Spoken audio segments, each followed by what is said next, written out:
Narcissistic deflection, how to have a productive conversation with a deflecting narcissist. Narcissistic deflection is a verbal reaction that occurs when narcissistic individuals experience a sensed loss of control and anything short of complete agreement within their conversations. Individuals with narcissistic personality disorder are emotionally stunted and therefore have little or no ability to experience godly conviction, accept responsibility for their contributions to problems, and collaborate with others to resolve issues and conflicts. Narcissists cannot tolerate conversational input that triggers them to feel burdened with a responsibility they do not want, or any feedback that potentially exposes their inadequacies. For these reasons, narcissists need to use deflection to protect the positive image they have of themselves, avoid experiencing negative feelings and shame, and exempt themselves from unwanted responsibilities and the demands of problem solving and resolving conflicts in effective, respectful, and God-honoring ways. In order to accomplish these objectives, narcissistic individuals need to maintain consistent control over all of their conversations, circumstances, and people that they have relationships with, which makes them completely abusive. Narcissistic deflection is abusive in that it is a control and manipulation tactic that leaves conversational participants either stunned and powerless or enraged and defensive. Both scenarios leave conversational participants' needs unaddressed and their value in the conversation disregarded. The following is a 4-step process that can assist you in having a productive conversation with a deflecting narcissist.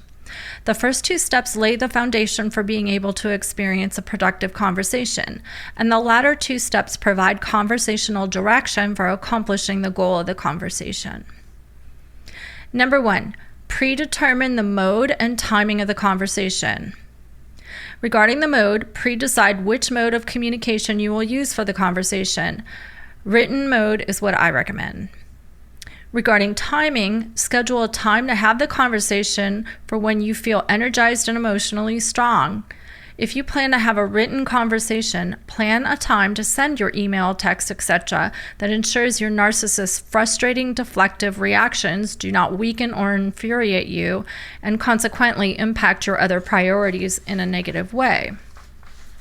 Number 2, set a specific goal for the conversation. Prior to the conversation, predetermine the specific measurable goal for the conversation. Perhaps type out the conversational goal in the notes section on your phone or write it on an index card as a visual reminder of what you are attempting to accomplish during the conversation. Number 3, resist acknowledging any information your narcissist is spewing unless it pertains to the goal of the conversation.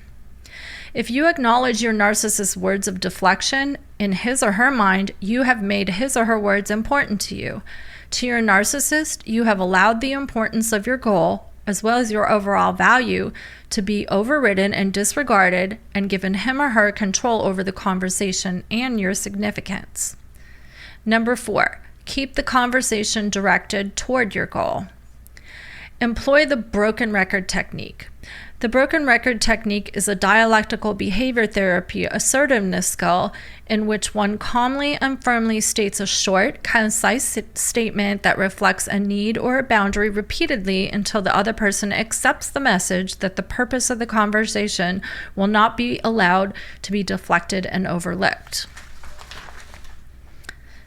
Consistency in utilizing the 4-step process is crucial to the efficacy of your conversations with your narcissist and to maintaining your sanity and strength when you are faced with his or her narcissistic deflection. You don't deserve to have your value and what you value deflected and diminished. Take a stand for your worth. Stay focused and stay assertive, and you will be able to have productive conversations, including conversations with your narcissist. Let your eyes look straight ahead. Fix your gaze directly before you. Give careful thought to the paths for your feet and be steadfast in all your ways. Do not turn to the right or to the left. Keep your foot from evil. Proverbs 4:25 through 27. For a deeper dive and more information like this, listen to my Help I Have a Narcissist in My Life podcast on all streaming platforms, or read my book, Don't Let the Crazy Make You Crazy: How to Stay Sane and Strong When the Narcissist in Your Life is Trying to Control or Abuse You.